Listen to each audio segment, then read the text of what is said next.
ईद कल होगी या परसों, सबकी नजरें रोयत हिलाल कमेटी पर जम गई है। माह शवाल का चांद देखने के लिए जोनल रोयत हिलाल कमेटी का इजलास आज होगा। जोनल रोयत हिलाल कमेटी का इजलास दीवान औकाफ में होगा। इजलास की सदारत डायरेक्टर जनरल मजहबी अमूर शाहिद हसन कल्याणी करेंगे।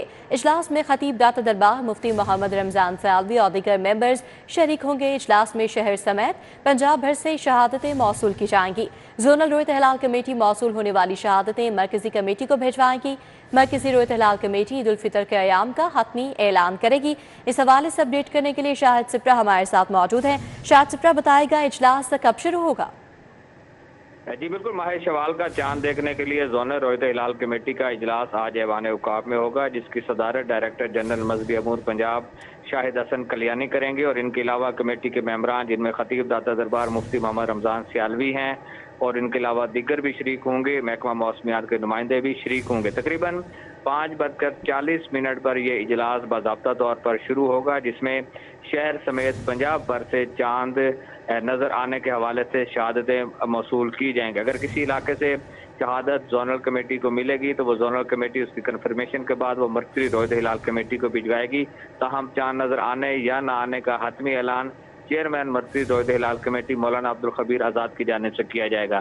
दूसरी जानिब अगर वेदर की बात की जाए, मौसम की बात की जाए, चूँकि मुसलसल बारिश हो रही है लाहौर शहर में और मतला अबर आलूद है, तो महकमा मौसमियात के मुताबिक शहर में और अतराफ के इलाकों में आज चांद नज़र आने के इम्कानात इंतहाई कम है। लेकिन इसके साथ ये भी है कि आज चूँकि चांद की पैदाइश हो चुकी है, शाम में जब इजलास होगा तो उस वक्त चांद की उम्र तकरीबन 12 घंटे और 42 मिनट के करीब होगी और चांद नज़र आने के रोशन इम्कानात तकरीबन 18 या 19 घंटे तक होते हैं। तो महकमा मौसमियात के मुताबिक आज चांद नज़र आने के इम्कानात कम हैं, लेकिन इसका हतमी फैसला मरकजी रोयत हिलाल कमेटी करेगी। अगर किसी जगह से रोयत मिलती है तो उसके बाद बाज़ाब्ता तौर पर ईद उल फितर का ऐलान किया जाएगा। जी, मरकजी रोयत हिलाल कमेटी की जानिब से बाकायदा तौर पर ईद उल फितर का ऐलान जो है वो किया जाएगा और आज चांद नजर आने के इम्कानात कम है। मौसम की वजह से शाहिद सिप्रा तफसीली अपडेट कर रहे थे, आपका बहुत शुक्रिया। और बारिश में भी ईद खरीदारी की राह में हायल नहीं हो सके। बारिश के बावजूद अनारकली बाजार में शहरी ईद शॉपिंग में मसरूफ है। कपड़े और ज्वेलरी के बाद मैचिंग बैग्स की खरीदारी के लिए खातीन का रश बढ़ने लगा है। महंगाई के बावजूद शहरी ईद की खुशियां समेटने में मसरूफ हैं। तो ईद उल फितर में एक रोज बाकी रह गया है और बारिश भी ईद खरीदारी की राह में हायल नहीं हो सकी है। बारिश के बावजूद अनारकली बाजार में शहरी ईद शॉपिंग में मसरूफ हैं। अफशर रिजवान हमारे साथ इस वक्त मौजूद हैं, जो कि इस वक्त अनारकली बाजार में है। कैसी गहमा गहमी है वहां पर बताएंगी अफशर रिजवान। जी अफशर, बताएगा कितनी तादाद में खातीन यहाँ मौजूद हैं? हाँ जी बिल्कुल, यहाँ पे बहुत बड़ी तादाद में ख़वातीन आ रही हैं। छतरी पकड़ के, रेन कोट पहन के जो है ख़वातीन यहाँ पे आ रही हैं, क्योंकि शॉपिंग किसी सूरत भी नहीं रुकनी चाहिए। बारिश हो, तूफ़ान आए, कुछ भी हो, लेकिन ईद की शॉपिंग पूरी करके रहनी है, क्योंकि ईद पे कोई कसर जो है उसकी तैयारी में नहीं छोड़ी जा सकती है। ख़वातीन की काफ़ी बड़ी तादाद हम यहाँ पर देख रहे हैं कि जो आ रहे हैं और अपनी छोटी मोटी चीज़ों समेत कपड़े भी ट्रेंडिंग के ख़रीदती हुई दिखाई दे रही हैं। हम अगर बाज़ार भी आपको दिखा सकें तो यहाँ से हम आपको दिखाएँगे कि किस तरह से लोग बारिश के बावजूद यहाँ पर आ रहे हैं और आके अपने लिए, अपने प्यारों के लिए ईद की तैयारी करते हुए दिखाई दे रहे हैं। मर्द हज़रात भी किसी से पीछे नहीं है। ख़वातीन, जहां हम बात करते हैं कि ख़वातीन ईद की शॉपिंग करती हुई दिखाई दे रही हैं और छोटी छोटी चीज़ें खरीदनी है, झुमके, ज्वेलरी, मेहंदी के स्टॉल्स पे ख़ुसूसन अब रश रख चुका है। वहीं मर्द जो हैं वो भी अपनी शॉपिंग को आखिरी शक्ल देने के लिए बाजार में पहुँच चुके हैं। जो लड़का मेरे साथ मौजूद है, इससे बात करेंगे, जानेंगे। मुझे बताएं, आपने कितनी तैयारी की है ईद की और आपकी क्या तैयारी है? कितने सूट लिए? सूट तो 2 लिए हैं, एक इस ईद पे पहनेंगे, एक अगली ईद पे पहन लेंगे। अगली ईद का भी अभी से ले लिया एडवांस में? अच्छा, उसके अलावा क्या लिया? बस एक ही सूट लिया? ख़वातीन तो बहुत सारे ली थी, आपने बस एक लिया? बाकी पैंट शर्ट वगैरह लिए। पैंट शर्ट वगैरह पहले दिन सूट पहनेंगे, अगले दिन पैंट शर्ट वगैरह। अच्छा, महंगाई का बताएं कि ज़्यादा कीमतें तो नहीं लगी देखने में आई आपको बाजार? कुछ जगह पे ज़्यादा भी हैं, कुछ जगह मुनासिब भी हैं। हर दुकान का अपना हिसाब है, रेट ज़्यादा भी है, कम भी है। अच्छा, बिल्कुल उनका कहना है कि ज़्यादा भी हैं, कम भी हैं। अगर हम इस दुकान की बात करें जो मेरे साथ मौजूद है, इस दुकान में बहुत बेहतरीन ना कपड़े लगे हुए हैं। वो भी अगर मैं आपको दिखा सकूं तो वो भी मैं आपको दिखाना चाहूँगी कि किस तरह से यहाँ पे जो है कपड़े, और ख़ुसूसन जो है ना प्राइस टैग जो है मेंशन किया हुआ है यहाँ पे कि कितने कितने किए हैं। बहुत प्यारे प्यारे कपड़े हैं। अगर मैंने कोई सूट लेना हो तो मैं भी लेती। ये ब्लू कलर का सूट भी बहुत प्यारा है यहाँ पर, और इसी तरह बेहतरीन यहाँ पर सूट लगे हुए हैं। और ये वाला सूट अगर किसी को बहुत ही ज़्यादा ईद आई है, ज़ोर की ईद बनानी है तो वो ये ब्लू भी ले सकता है। लेकिन इस पे मैंने देखा कि ख़वातीन 2-3 ख़वातीन यहाँ पे थीं जो यहाँ पे आके जो है ना इसको लेने की कोशिश कर रही थी और इसके बारे में डिस्कशन भी उनकी जारी थी। आप मुझे बताएं क्या खरीदने आए हैं? हम शॉपिंग करने आए हैं। क्या खरीदा अभी तक बच्चों की चीज़ें खरीदी हैं। क्या खरीदा है? कितनी महंगाई देख रहे हैं? क्या खरीद लिया बच्चों का? मसलन 3000 में 2 सूट खरीदे हैं अभी तक बस। अच्छा, और बेगम को लेके दिया? ये आप ही है मेरी। अच्छा, आप ही को लेके दिया? अभी तक तो नहीं लेके दिए सर। अभी नहीं लेके दिया, बाकी बस अभी बच्चों की शॉपिंग। हाँ, बच्चों की शॉपिंग की है हमने बस अभी। हाँ जी बिल्कुल, ये भी होता है ईद की शॉपिंग में कि बच्चों की शॉपिंग चलती है। आप मुझे बताएं क्या खरीदने आई हैं बाजार में? मैं कपड़े लेने आई हूँ। ईद की शॉपिंग हो गई है पूरी? नहीं, अभी नहीं हुई, अभी ले रहे हैं। अभी ले रहे हैं। ये कौन सा वो चक्कर है बाजार का? मतलब शॉपिंग करने के लिए 1-2 चक्कर होते हैं, कितना वो चक्कर है ये हमारा 5वां चक्कर है। 5वां चक्कर और अभी तक कंप्लीट नहीं हुई, ऐसा क्या ढूंढ रही है? मैंने जूतियाँ वगैरह लेनी, यहाँ से सही मिल नहीं रही हैं। बच्चों की शॉपिंग कर ली आपने? हाँ जी, मेरी अपने लिए क्या बनवाया है इस दफा? फर्शी शलवार ली है या आपने ट्राउजर शर्ट? सादा सादा, ये मेहरून जी। और कश्मीरी चूड़ियाँ और कश्मीरी झुमके ले लिया? नहीं, अभी कुछ नहीं लिया।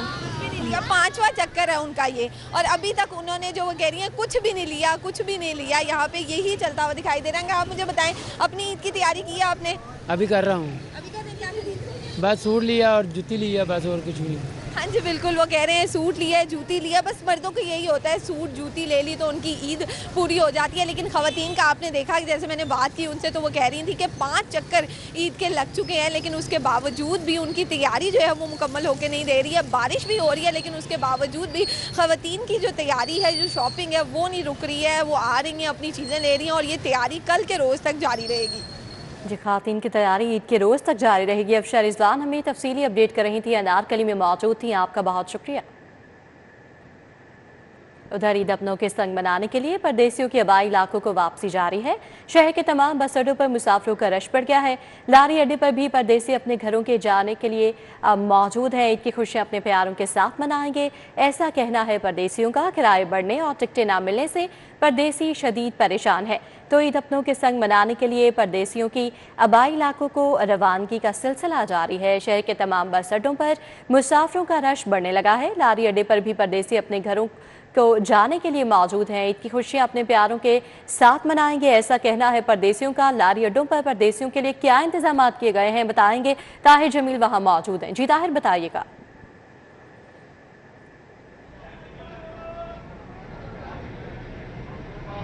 ताहिर, आप मुझे सुन सकते हैं तो आगाह कीजिएगा। जी बिल्कुल, ईद की आमद में महज एक रोज़ अब बाकी रह गया है और परदेसियों की अब बड़ी तादाद जो है वो बस अड्डों का और लारी अड्डों का और रेलवे स्टेशन का रुख कर रही है। मैं इस वक्त बाबू साबू में सिटी बस टर्मिनल पे मौजूद हूँ और यहाँ भी आप देख सकते हैं कि बड़ी तादाद है यहाँ पर, कतारें यहाँ पर मुसाफिरों की लगी हैं, परदेसियों की लगी हैं और अपने अपने घरों को जाना चाह रहे हैं। ताहम जो हालिया फ्यूल प्राइजेज में जो इजाफा हुआ था उसके बाद जो टिकटों की जो प्राइस है वो बड़ी हद तक इसमें अब इजाफा हुआ है, जिसमें से कुछ लोग भी परेशान हैं और उससे भी बड़ी परेशानी ये है कि यहाँ पर अब जो टिकटों की दस्तयाबी है वो बड़ी मुश्किल है। आप देख सकते हैं कि लंबी कतारें हैं और शहरियों की अक्सरियत का ये कहना है कि वो कई घंटों से यहाँ पर मौजूद है लेकिन उन्हें टिकटें नहीं मिल रही। अब बात करें कुछ शहरियों से। भाईजान, आप बताइएगा किस शहर जा रहे हैं और टिकट कहाँ, किस शहर जा रहे हैं और कब से यहाँ पे मौजूद है? शोरकोट जा रहा हूँ और मुझे तकरीबन 1.5 घंटा हो गया इधर लाइन में लगे हुए और अभी तक टिकट का वेट कर रहे हैं। 1.5 घंटे से आप लाइन में खड़े हैं, तो क्या कहा जा रहा है आपको टिकट के वाले से? बस अभी तक तो वहाँ पे पहुँचे नहीं है, तो वहाँ पे अभी तो कम्युनिकेशन उनसे हुई नहीं कोई ऐसी, लेकिन हम वहाँ पे पहुँचेंगे तो पता चलेगा कि शाम की 5 बजे की टिकट मिलती है फिर रात के 10 बजे की टिकट मिलती है। अभी ये भी नहीं कंफर्म कि टिकट किस टाइम की मिलेगी? ये बिल्कुल नहीं कंफर्म है अभी। शहरियों की अपने बातें सुनी कि 1.5-2 घंटे लोगों को हो गए हैं और अभी तक वो लाइन में है और अभी उन्हें ये भी कंफर्म नहीं है कि टिकट कब की मिलेगी, शाम 5 की मिलेगी, रात 10 की मिलेगी। लेकिन जितना भी इंतजार करना पड़ जाए, शहरी इस वक्त यहाँ पे जाहिर है तगोदों में है कि किसी तरह टिकट हासिल करें और अपने आबाई इलाकों को, अपने घरों को जा सकें। जी लोग यहाँ मौजूद हैं लारी अड्डे पर ताकि अपने घरों को वापस जा सकें। ताहिर जमील, आप हमारे साथ ही मौजूद रहिएगा। तलहा अशरफ ने भी हमें ज्वाइन किया है, उनसे जानते हैं कि वो इस वक्त कौन से लारी अड्डे पर मौजूद हैं और यहाँ क्या सूरत हाल है। जी तलहा, बताइएगा। जी बिल्कुल, इस वक्त मैं लारी अड्डे पर मौजूद हूँ जबकि यहाँ पर भी जो शहरियों का, मुसाफिरों का रश है वो बढ़ता जा रहा है। ईद में एक रोज़ बाकी है और शहरियों की जानिब से यही कोशिश की जा रही है कि जल्द अज जल्द अपने प्यारों से मिलने के लिए उनके आबाई शहरों में पहुंच जाया जाए और शहरी की जानिब से बस अड्डों का रुख किया गया है और बस अड्डों की सूरत हाल कुछ इस तरह है कि यहाँ पर हर तरफ मुसाफिर नज़र आ रहे हैं। हर मुसाफिर ने अपने साथ साजो सामान उठाया हुआ है और अपने जो टिकट्स हैं वो करवाई जा रही हैं और इंतज़ार किया जा रहा है कि उनकी बारी कब आएगी और कब वो बसों में सवार होकर अपने प्यारों से मिलने के लिए, ईद मनाने के लिए जाएंगे। अगर मेरे अकब में भी देख सकें तो यहाँ पर भी कुछ शहरी मौजूद है और उनकी जानिब से बसों के ऊपर जाया जा रहा है और यहाँ पर अफरा तफरी का माहौल है। शहरियों की जानिब से यहाँ पर जो कि कोशिश की जा रही है कि जल्द अज जल्द पहना जाए। अगर इस तरह तो यहाँ पर भी टिकट्स खरीदी जा रही हैं और टिकट्स करवाई जा रही हैं और लेकिन दूसरी जानिब शहरियों की जानिब से शिकवे किए जा रहे हैं कि किराए इस ईद पर बढ़ गए हैं, जिसकी वजह से ईद पर एक बड़ा बोझ शहरियों के ऊपर डाल दिया गया है और अपील भी की जा रही है कि इन किरायों को ख़त्म किया जाए, कम किया जाए ताकि शहरी हैं वो ईद अच्छे तरीके से मना सकें और ईद के बाद जब दोबारा वापस आएंगे तो कम किराए के साथ आएंगे। जी तलहा अशरफ, आप हमारे साथ ही मौजूद रहेगा। रुक करते हैं रेलवे स्टेशन का। वहाँ भी जो शहरी हैं अपने प्यारों से मिलने के लिए, ईद मिलाने के लिए वहाँ पर मौजूद हैं, उधर क्या सूरत हाल है बताएंगे सईद अहमद सईद। जी सईद, बताएगा क्या सूरत हाल है रेलवे स्टेशन की? बिल्कुल, छोटी ईद की बड़ी खुशियां अपने प्यार के साथ मनाने के लिए जो परदेसी हैं उनकी वापसी का सिलसिला शुरू हो चुका है, जबकि बिरोने शहर से जो लाहौरी हैं वो लाहौर उनकी आमद है वो शुरू हो चुका है। लाहौर रेलवे स्टेशन में मौजूद है, वहाँ पर हालात हैं वो जू के तूही है। रोजाना की बुनियाद पर जो हस्ब मामूल ट्रेनें थी वो 6 घंटे की शिकार थी, आज भी वही सूरत हाल है वो देखने नजर आ रही है। लाहौर से दिल्ली शहरों में जाने वाली ट्रेनें जो है वो भी घंटों की शिकार है, जबकि कराची से लाहौर आने वाली ट्रेनें जो है वो भी तय का शिकार है, जिसके ऊपर मुसाफिर जो है वो काफी परेशानी का सामना है वो करना पड़ रहा है और साथ में मुतालबा करते भी दिखाई देते हैं कि ईद के दिनों में वक्त जो है वो बहुत कम रह चुका है और लंबा सफर करने वाले मुसाफिर जो है वो काफी परेशान है वो दिखाई दे रहे हैं। तो यही मुतालबा किया वज़ीर रेलवे से भी और सीईओ रेलवे समेत रेलवे ऑफिशियल से कि ईद के दिनों के अंदर जो कोचों की अदम दस्तयाबी और डिरेलमेंट के वाकयात हो रहे हैं तो इसको कम करने के लिए अहम इक़दाम है वो उठाए गए ताकि मुसाफिर जो है वो परफेक्ट तरीके से अपने मंजिल मकसद तक पहुँच सके। आज लाहौर से कराची जाने वाली जो 6 ट्रेनें हैं वो 3 से 6 घंटे की शिकार बताई जा रही है, जबकि कराची से लाने वाली जो पाक बिजनेस एक्सप्रेस है वो तकरीबन 6 घंटे का शिकार है। कराची से आने वाली कराक्रम भी है वो भी तकरीबन 2 घंटे की ताक़ीद का शिकार हुई है। तो मुसाफिर शुक्र दिखाई देते हैं कि रेलवे इंतजामिया ट्रेनों को बर्वक्त बनाए ताकि जो दिन और कम वक्त रह चुका है ईद के हवाले से तो मुसाफिर जो है वो बर्वक्त तरीके से अपने मंजिल मकसूद तक पहुँच सके। जी सईद अहमद सईद हमें रेलवे स्टेशन की सूरत हाल बता रहे थे। हमारे साथ ताहिर जमील थे। तलहा अशरफ हमें अपडेट कर रहे थे। आप सबका बहुत शुक्रिया।